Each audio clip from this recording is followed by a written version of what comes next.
organizers of this webinar for having me over here. Thank you also to my co-speaker for setting the ground so beautifully with a very exhaustive presentation on the ecological aspects of suicide, one of which is also media reporting, which he did touch upon briefly when he discussed about the Werther and the Papageno effect. I intend to take the topic a little further here and talk about the context of media reporting of suicide, the current scenario in India, and then broaden the scope to the Asian context, and then compare and contrast between East and West, because that's the topic that has been given to me. And so just a brief intro about media suicide reporting and the Werther effect, and then move on to the major part, that is how is the current scenario of the Asian scene with regard to media reporting of suicide in the general population. And then something very important, because the Werther effect is more pronounced when the context or the index event is that of a celebrity suicide as opposed to a suicide in the community. So what is the scenario regarding media reporting of celebrity suicide in the Asian context? And then how all this compares with Western literature. So I'm not going to do Asian first and Western first. I'll just, at each section, I'll be comparing and contrasting Asian and Western literature, because that will make it easier for us to understand rather than doing it sequentially. And then we'll end with some recommendations and future directions. And hopefully we are on the clock at that time. So, yeah. So just, actually when I was given this topic and when I started preparing, I became a little, started to play the rewind button a bit and looked at why, I became interested in media suicide reporting, because although I have been working in the field of suicide for close to a decade now, it was really the last 4 years, and particularly with my collaborators, some of whom have been co-speakers here, and also Dr. Sujit and Dr. Yasir and all, we became interested in this aspect of media suicide reporting, because primarily that was the lockdown time and not much formal other research avenues were possible to pursue. And moreover, we were being exposed to these kinds of media reports on a daily basis. So this was something that caught my attention in the initial part of the pandemic after a socio-religious event. There was a suicide, but what's more interesting was how the media, very explicitly and in a very detailed manner portrayed the suicide, including the method. Another similar report of a suicide during the initial part of the pandemic, when everybody was so anxious and so freaked out regarding the the implications of having an illness and its social and other familial and economic consequences. So, this kinds of media reports, actually, every time when we took up the newspaper, we were reading all these kinds of news. This many people lost their job, this many people on ventilators, this many people dying by suicide. So all these kinds of things really got me interested in this particular aspect, how media is reporting suicide and what could be its implications. So there were sporadic reports on media suicide reporting in India earlier too, and in Asia earlier too. But then we decided that we would perhaps investigate this context in a more systematic manner and build more evidence base in this area, because particularly in the area where I work, there was not much literature on this aspect. And also, media reporting of suicide is recognized as one of the 4 evidence-based pillars of suicide prevention in the Live Life Implementation Guide for Suicide Prevention in Countries, which was a document brought out in 2021 by the World Health Organization and meant to be utilized by all countries, regardless of whether they had or did not have a national suicide prevention plan. So one of the important pillars there was media reporting of suicide. Of course, the others were limiting access to suicide means, early identification and assessment and management of at-risk or distressed individuals, and life skills coaching from a very young age, including the schools. So these were some of the aspects that got me interested in media reporting. And of course, many of us may be aware of this particular paper by Thomas and his team. And this was also shown by the previous speaker. And this was meta-analysis that actually showed that the risk of suicide increased by 13% in the period after media reported a death of a celebrity by suicide. And when the suicide method used by the celebrity was reported, the risk was twice as higher. So there are implications in the way that media report suicide, particularly certain aspects, if that is highlighted in the report, then that leads to a greater spike in suicides than would have happened if that aspect was not included in the report. So that is why perhaps we need to pay attention. And so to carry out our studies, I'll primarily be talking about our work and also mixing some Western literature there for the context. So we have several guidelines actually for reporting of suicide. Some of them are, framed by country-specific authorities. Some of them are more globally accepted. So this is perhaps the most widely accepted tool for media reporting of suicide. This is by the World Health Organization. Preventing Suicide, a resource for media professionals. This has gone through several versions. I think the last update was released in September 2023.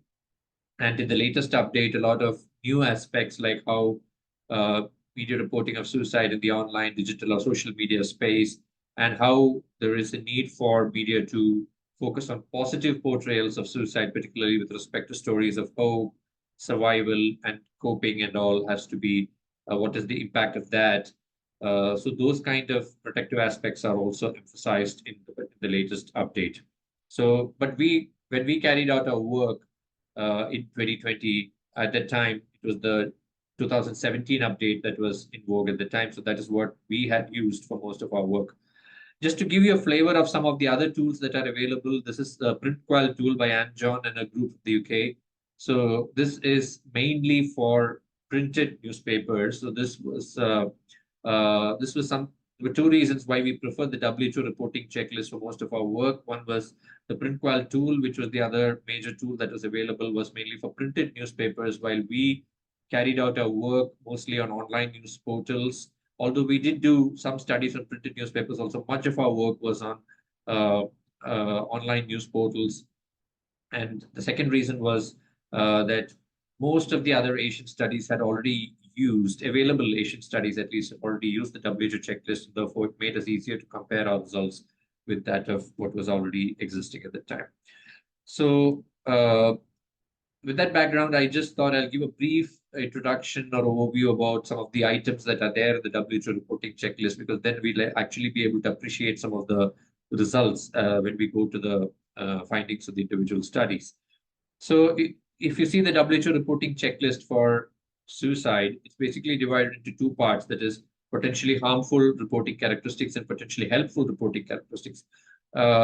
Interested readers might note the use of the word potentially there, because we cannot be really sure what is harmful and what is helpful. We can only say that these are potentially harmful or potentially helpful because they seem to be potentially harmful for majority of the readers.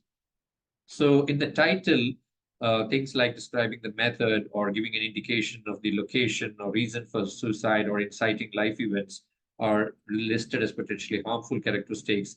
And in the main body of the report, identity of the person, identity details, details of the suicide act itself in terms of the method that was used, hanging, suicide, and so on, or details or steps of the suicide, or the location is mentioned.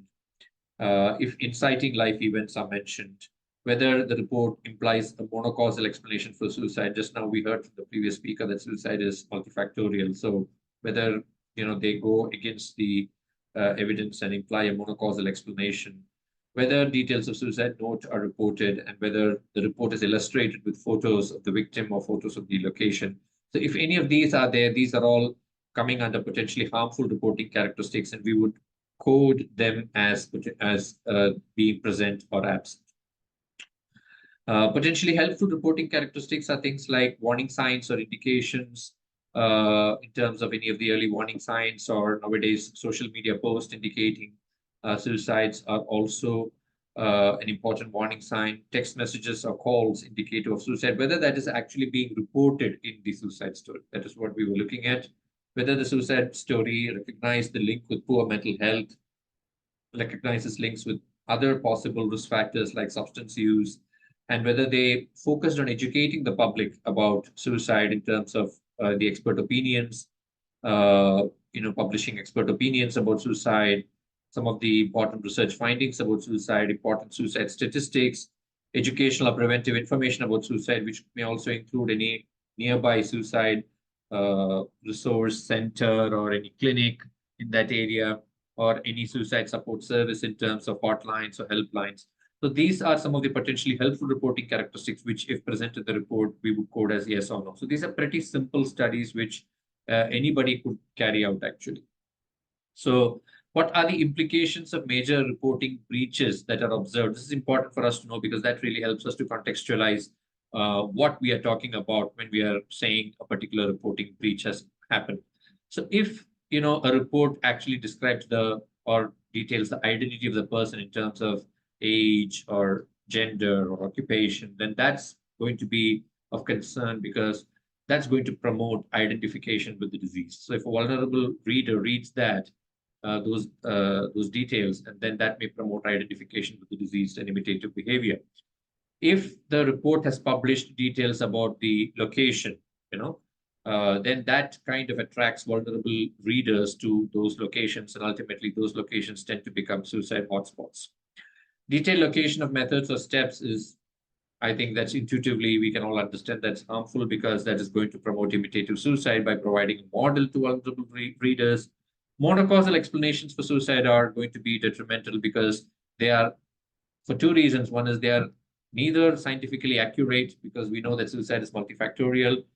On the other hand, it could also be harmful because that might promote identification with the disease, particularly when for those readers who are experiencing similar kinds of stressors, like exam failures or whatever it is.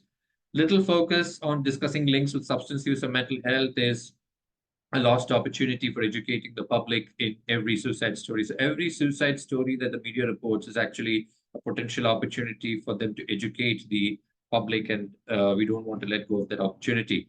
No information on suicide support services like helplines is again not a desirable feature in a media report because that might be a very relevant information for somebody who is distressed and actually reading that report to reach out to that particular helpline for support. So after we've just given an overview about the items on the checklist and the implications of each of these reporting breaches, you can see the implications are different when it comes to different reporting breaches. So with that background, now we'll go to the individual studies that our group has done, particularly in the Indian and Asian context, and then we'll follow it up with Western literature. So this was the first study that our group carried out in 2020, soon after the lockdown. This is from the place where I work, which is a union territory in India. This is Puducherry. And Puducherry, the context was Puducherry has a suicide rate that is 3 times of the national average, and is consistently in the top 3 states or union territories in the NCRB data, which is the nodal agency for suicide-related statistics in our country, in India.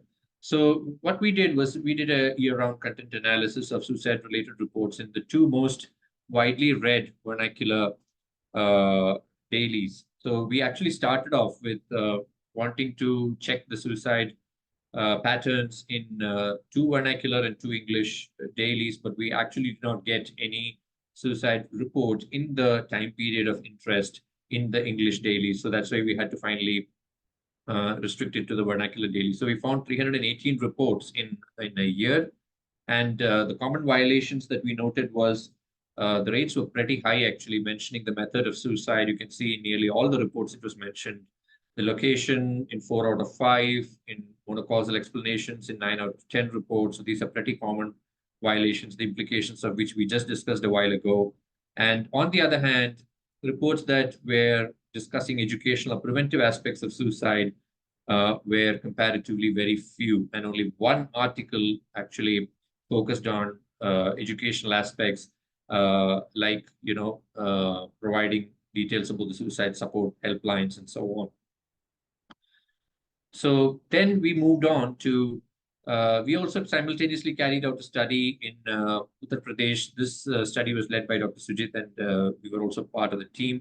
So where we content analyzed suicide-related reports in 2 vernacular and 2 English dailies. We did find some reports in the English dailies as well there, so we were able to analyze that. And the sample size was more than 500 there, meaning we got a larger sample size than what we had got in Puducherry. So this were some of the findings. The important ones I have boxed there in red. So again, in the title, details about mentioning the method of suicide. In the body of the report, again, mentioning method, location, giving a monocausal explanation, and providing photographs of the deceased were common violations. And in terms of helpful reporting characteristics, overall, you could see that very few reports actually included some of these potentially helpful reporting characteristics, like warning signs, mentioning links with substance use, and including details of suicide support helplines. We also, because we had reports from English and vernacular newspapers, we also thought we should go ahead and compare these newspapers and see which newspapers are more culpable when it comes to reporting breaches. And we found that vernacular news reports had greater proportion of reports that breached the reporting guidelines, particularly, in terms of including details about the method, about the cause of suicide, steps of suicide, life events, citing life events, and a lot of difference when it came to the proportion of newspaper reports that included photographs. You could see the numbers there, and those are about nearly 4 to 5 times that of the English newspapers. That many number of vernacular newspapers had violated this aspect of reporting. So these are some of the other studies that we conducted in various states in India. I'm not going to list their findings individually because much of the findings were overlapping with what we found in our first 2 studies. So we carried out studies in the states of Maharashtra, Odisha, Kerala, that's the third one there. And we found overlapping findings, many reporting infringements. Overall, there was a pattern of little focus on helpful reporting characteristics, while potential breaches in several harmful reporting characteristics. And overall, the pattern was that local language newspapers seemed to be more culpable when it came to reporting breaches. This is an important review that was done by Dr. Yasir and his team, which analyzed media reporting of suicidal behaviors in the Southeast Asian countries. But literature was available only from 5 out of the 11 Southeast Asian countries. And I'll be presenting a table of that in the next slide. So the first systematic examination of media suicide reporting, just as a trivia, was in 2011. That subsequently there were studies into 2014 and 2016, but of course, in the last few years, several more have been added to this list. And they also noticed there was significant heterogeneity in terms of study methods, in terms of the duration, in terms of number of reports, in terms of some of the checklists that we used to analyze the quality of reporting. There were a lot of study heterogeneity in design and methodology there. Much of the studies that they reviewed were from Bangladesh and India, 5 each, and then there was 1 study each from some of the other Southeast Asian countries. Totally only 5 countries provided any kind of data. And there were a lot of overlap in the findings, in terms of reporting violations that were common, like reporting identity of the deceased, monocausal explanations, and normalizing suicide. That means that suicide is actually portrayed as a reasonable or rational alternative in times of distress, and then including the method, photographs, or location in the report. In normalizing the report, what we mean to say is the language that was used in the suicide report was tending towards, giving an explanation of suicide as a rational step or way out when the patient faced those stresses. That's something that we can instantly recognize as potentially dangerous. And then even in some of the other Southeast Asian nations, including details about the method, insensitive language, and photographs about the victims. And overall, across all the nations, there was comparatively little or no focus on helpful or educative reporting to the public when reporting a suicide event. So that was the findings from the Southeast Asian review. Some studies from some of the other Asian countries. In China, there have been several studies that are published. It's obviously beyond the scope of this lecture to give you an overview of all the studies that have been done, but I just picked up a sample study from China, which also examined time trends in reporting over a decade. And then the second study is actually from Pakistan. The China study obviously was a long period study and examined time trends and had more than 5,000 reports. In Pakistan, there were several reporting breaches and poor compliance overall with media reporting and low awareness of these reporting guidelines as well. and violations were noted in both local language as well as the English newspapers. In China, comparatively, adherence was better, but low for certain items, particularly in terms of how the headline was framed, the language used there, and some of the other protective aspects of reporting, like reporting the negative effects of the suicide on the family members and links with mental health and substance use. These were adherence was pretty low for comparatively low for these items, and no time trends were noted, meaning that that kind of a reassurance that with time the media reporting quality tended to improve. That kind of a finding was not available, so it was pretty much no time trends, no positive time trends were noted in quality of media reporting there. So coming to Western literature in terms of media reporting, these are two studies, one from the UK and one from the US. So online media reporting of suicides and coverage in newspapers. The UK study, they already had the Samaritan guidelines when this report came out, but they found that nearly 80% of the reports failed to comply with at least one of the UK Samaritan guidelines. And the reporting breaches, the common reporting breaches of failure to mention the suicide support services, and a lot of details about the methods, excessive details about the methods used and undue speculation about the triggering event for suicide. And the local media reports were more compliant with reporting guidelines compared to the national sources, which was a bit of a counterintuitive finding there. When it came to the US study, also there were some concurrent patterns that were noted. These, in terms of details about the suicide method and location, and these violations were noted, but they also rarely provided information about warning signs and risk factors. Role of alcohol and prevention resources were also not sufficiently included in the newspaper reports. These are some other Western studies. The McTernan study was from Ireland, while the Antibes study was from Canada. And here also there were concurrent findings. Nearly all articles breached at least one guideline. This was from the Irish study, and about nearly more than half of the articles had breached 3 or more of the reporting items in the respective guidelines. Common violations where use of sensationalized language, prominent placement of reports, that is in the first page of the newspaper, and publishing photographs and mentioning location of suicide. But overall, you can see that the percentages are much less than what we saw in the Indian and Asian studies. No articles disclose suicide note contents, and the mention about preventive and educative aspects were very uncommon.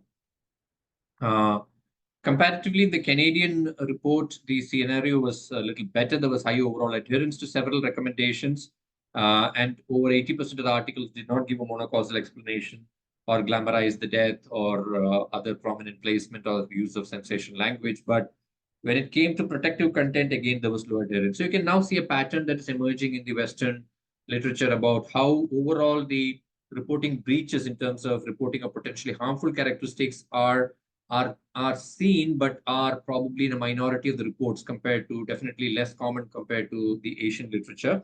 But in terms of reporting of helpful characteristics, preventive and educative aspects, the differences are not so marked when it comes to Western and Asian literature.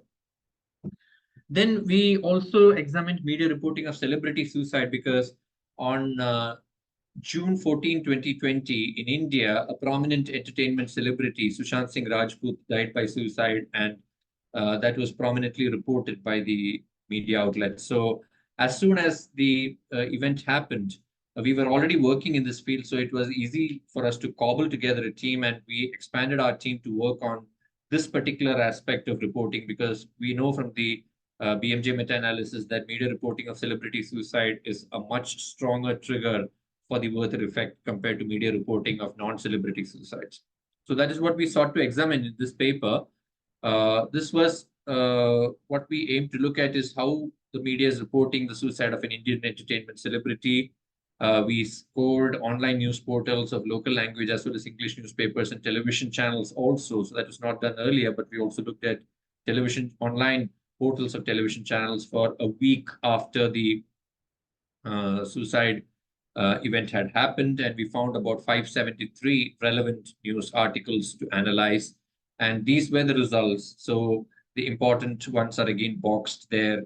And you could see that certain reporting breaches, like including photo of the victim, where where in about 9 out of 10 reports had some or the other photograph there, monocausal explanations, location about suicide, including details about the method of suicide, where other prominent reporting breaches. In contrast, again, reporting of potentially helpful reporting characteristics, like including warning signs and mentioning suicide support contact services, where very few, although you could see that at least 15% of the reports had some details about suicide support service, which is numerically at least better than what we noticed in some of the earlier general media reporting studies.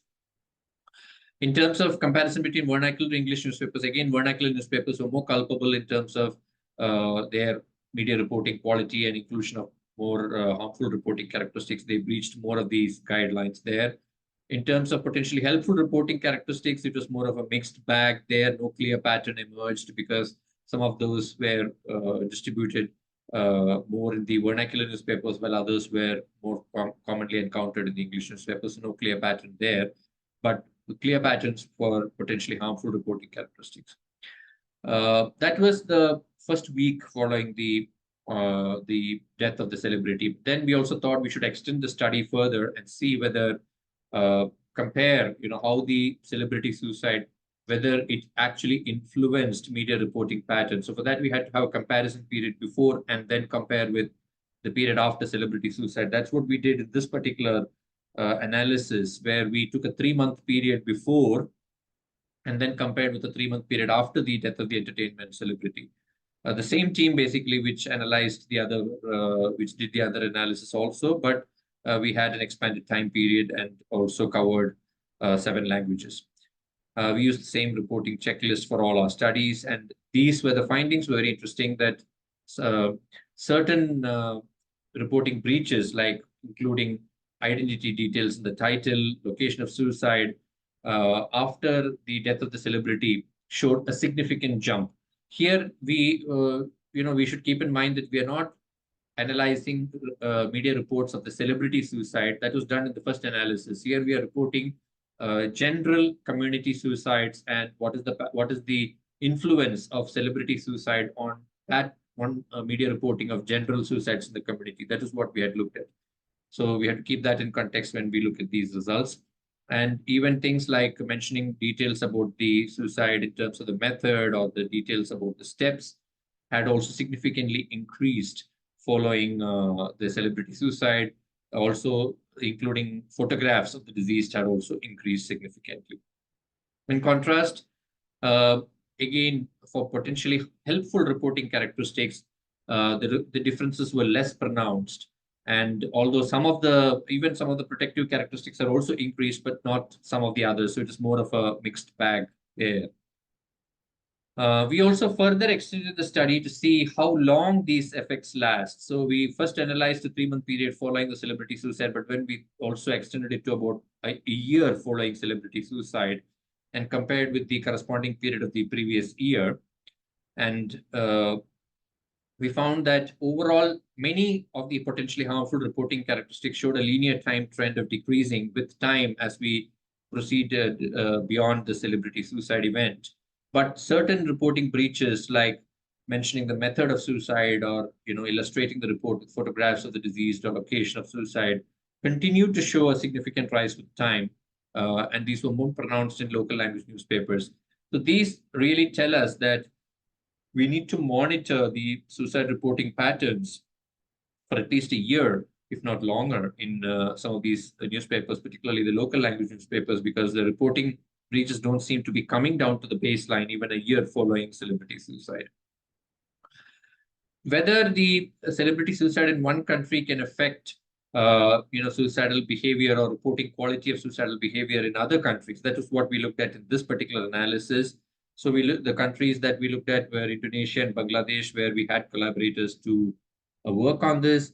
So we could not really analyze whether the celebrity suicide was influencing the quality of media reporting because we did not have a pre-celebrity suicide time point as a reference. So we only evaluated the period after the reported suicide. Nonetheless, we got some interesting trends because suicide by hanging was the most prominent mode in this period after celebrity suicide.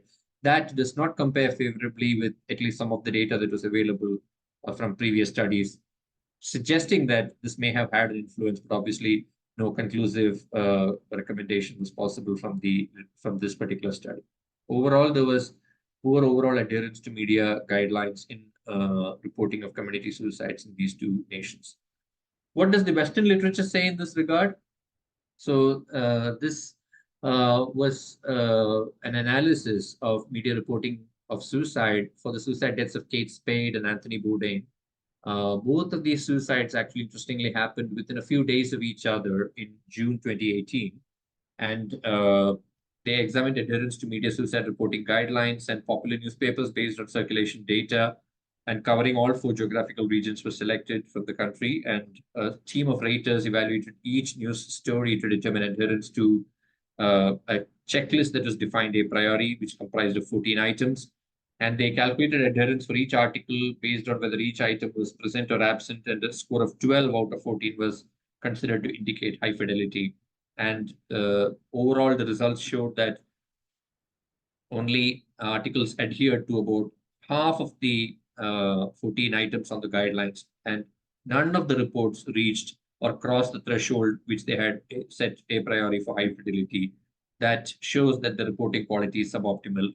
And this is a horizontal bar chart showing the adherence to each of the 14 items. So you can see overall 2 interesting patterns there. Number one, that a lot of reporting breaches, particularly for some of the items, like sharing hopeful messages and conveying that suicide behaviors can be reduced with mental health support and treatment. There was not even a single report that included these 2 components. And overall, the Anthony Bourdain reports had a greater degree of adherence compared to the Kate Spade reports, probably because the Anthony Bourdain event happened a few days later compared to Kate Spade, and therefore there was some kind of a sensitization effect on media reporting in terms of adherence to the reporting guidelines. We all know Robin Williams' suicide was an important event that happened in the US in 2014. So there have been subsequent reports that analyze media coverage of Robin Williams' suicide in the United States, and also Robin Williams' suicide in other countries, in Australia by Jane Perkis and her group. The Carmichael study had totally 63 articles, and they noticed overall moderate adherence to Robin Williams, the reporting guidelines for this particular event, and better adherence in language and phrasing aspects, but few reports had adhered to recommendations for helpful or educative reporting. In fact, about a quarter of the reports tended to glorify the suicide and romanticize the suicide, and about nearly half of those reports went into details about the method. The Perkis report actually found good quality of reporting overall, with high levels of adherence to the mind frame guidelines, which was already in vogue in Australia by then. And about 2/3 of the articles had adhered to at least 8 of the mind frame guidelines, which is about 80% of their total guidelines, 10 points. But gaps were noted in terms of recommendations to public education. So this is another pattern that you can now see where, in terms of helpful reporting characteristics, even Western literature and their media reports are also quite deficient there. But in terms of potentially harmful reporting characteristics, their percentages or proportions are lesser compared to the Asian literature. So with all this information, what kind of recommendations can we propose? So in our papers, we have proposed 4 major recommendations to improve quality of media reporting, both general suicides and celebrity suicides. The first and foremost is to have country-specific media reporting guidelines. So why we need to have country-specific media suicide reporting guidelines is because country-specific challenges in reporting are different and unique. The socio-political-religious context of suicide is unique, and therefore, recommendations from other settings or global recommendations are likely to have lesser uptake in individual countries. So that's why countries need to go for specific guidelines. It's not just enough to frame guidelines and sit in an ivory tower, but you need to disseminate these guidelines through periodic workshops and engagement efforts with stakeholders, particularly the media, because we have had studies that also document the amount of pressure that media professionals are under when it comes to breaking news about celebrity suicides and so on. So they also are working under tremendous pressure, and it's a good practice to engage with them and recognize the challenges that they face, and then try to come up with solutions that are going to work on the ground.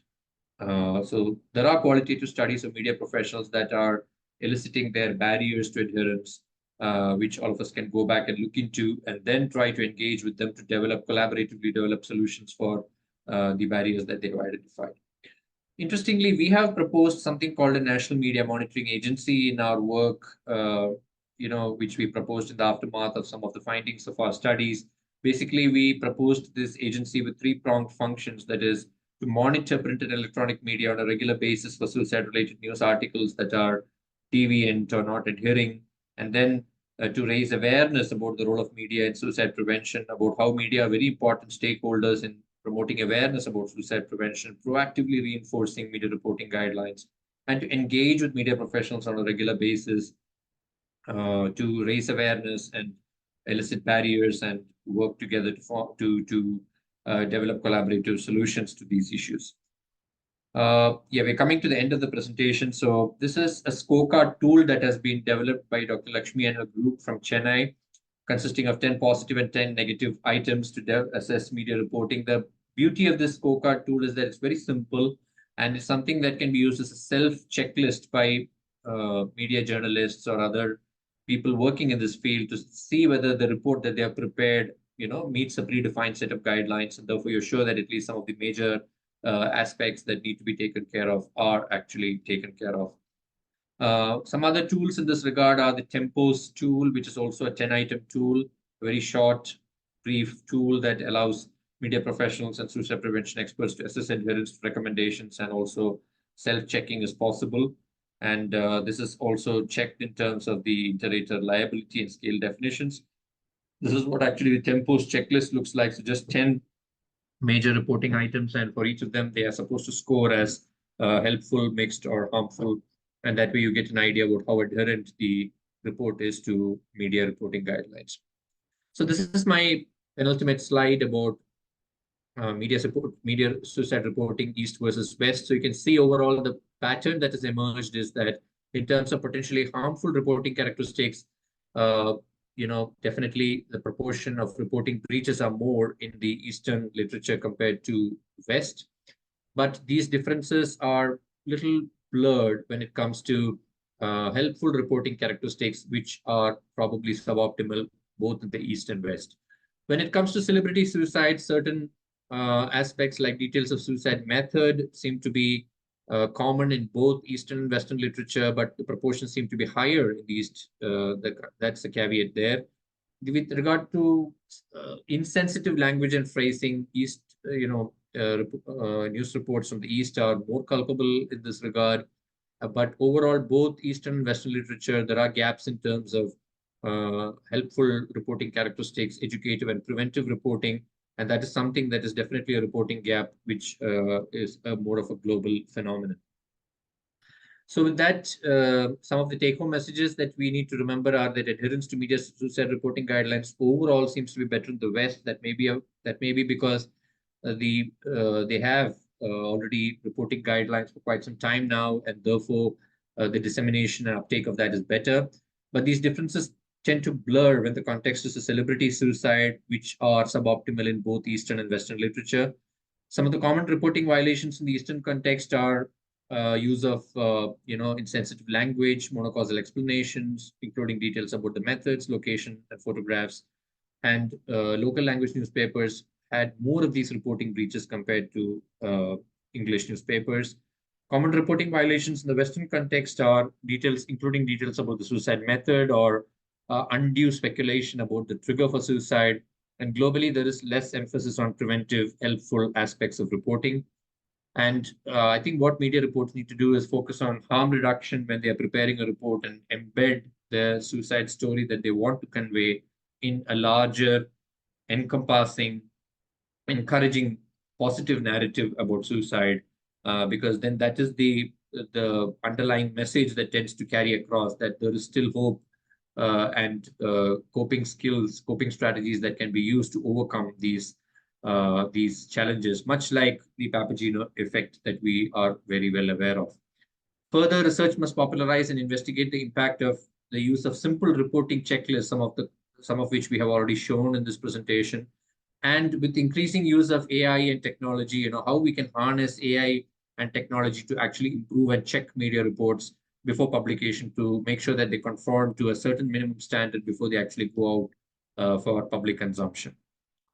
So I'll stop here. Thank you for your attention, and grateful for this opportunity and happy to take any questions that are there.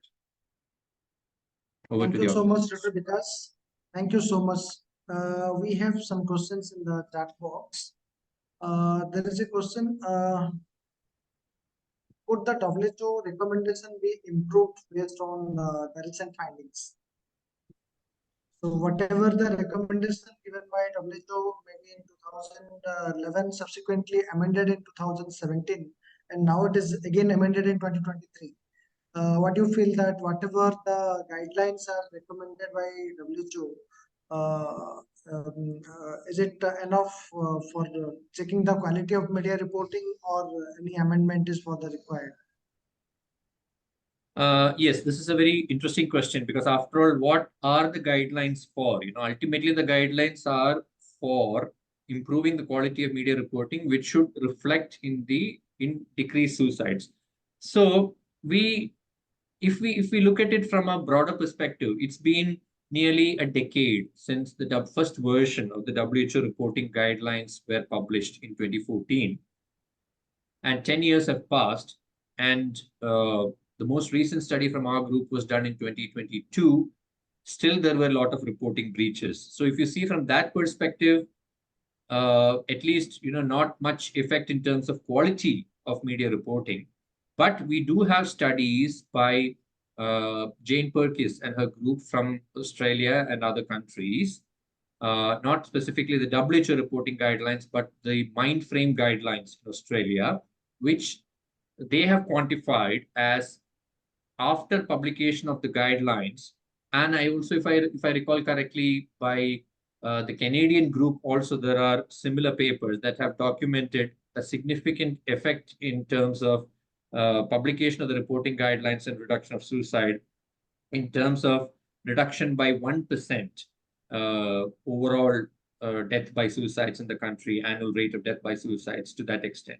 But we do not have data from India or, to my knowledge, from any of the Asian countries. I'm happy to be corrected here by other experts here if I am missing anything here. But if we implement these guidelines, if we are able to locally frame guidelines and implement that properly, then that means that we might be able to target a 1% reduction like what has happened in other countries. And for a country like India, where annually, at least according to NCRB data, we're talking about 170,000 suicides. That's, in terms of prevention, we're talking about how much? We're talking about 1,700 suicides, which is a big number there.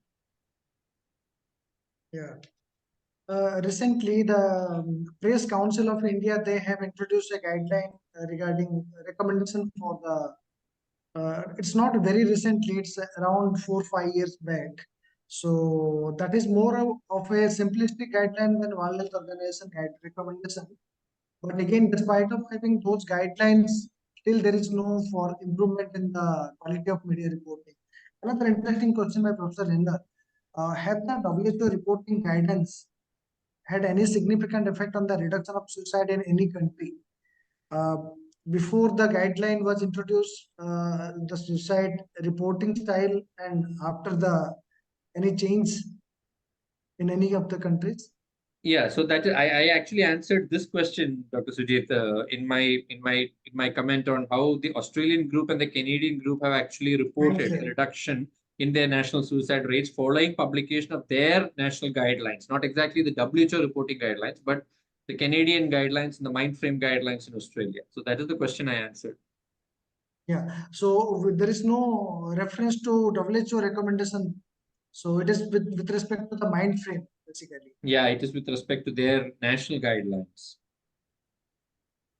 There is one comment by Isa Multajam Noor.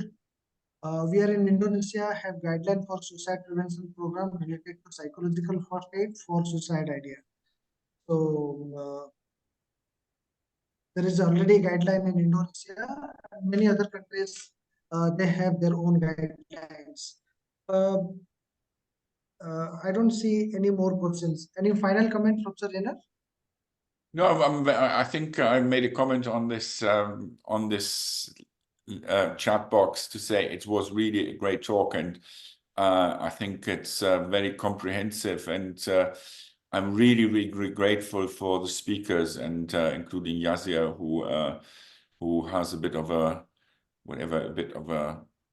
poor cough, you know. So I think it's I'm really grateful, and I think this is the way the Global Psychiatric Association should work. And I think, as you said, you know, this is information which is necessary for people, and I hope then we can promote this this video of these talks onto whatever academic platforms where this might not just reach psychiatrists, but also journalists. So we should do that. So I'm really grateful. So yeah, I have no other questions, and I'm really impressed.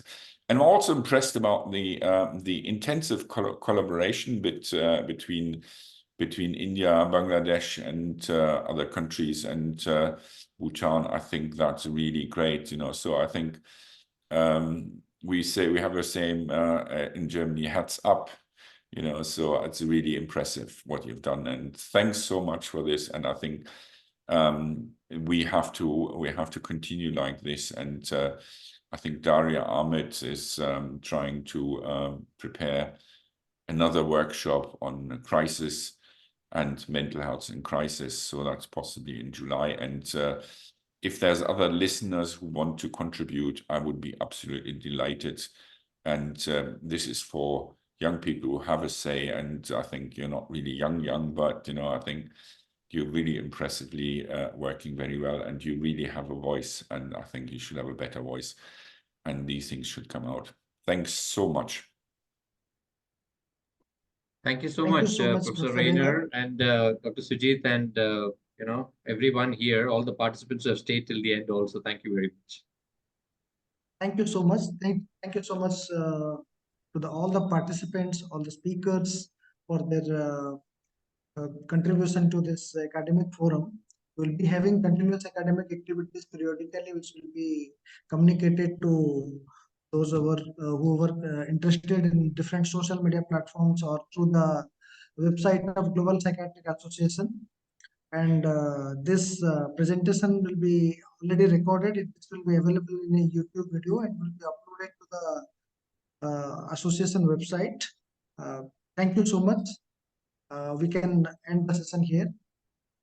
Yeah, can I just, so I think you said initially you wouldn't allow me some words, you know, so I just wanted to, for those who came a bit later, say that this Global Psychiatric Association should be non-judgmental, it should be proactive, it should be non-bureaucratic and give people a voice. And I think for all these people who don't want to go to the administration and become a professor before they have a say, they are very welcome.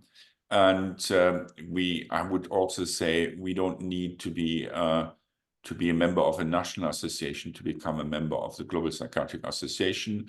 If you want to become a member, it's www.globalpsychiatricassociation.com.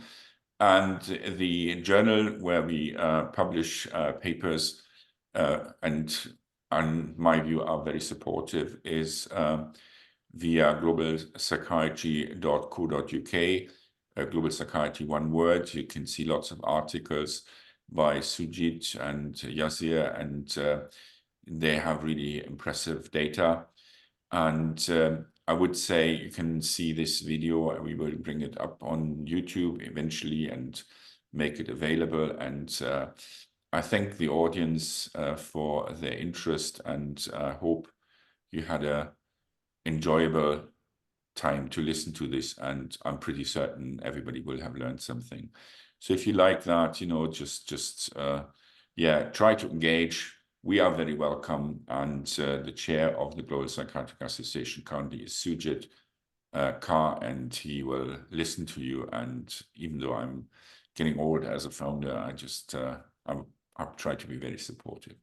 Okay, thanks a lot, and thanks Sujit for having done this work and bringing this onto the platform. And I'm really proud of you guys. Thanks a lot. Thank you so much. Thank you so much, sir. Okay, so I close Thank you. now, and shall we finish now? And I'll finish the Yes. recording, if that's okay.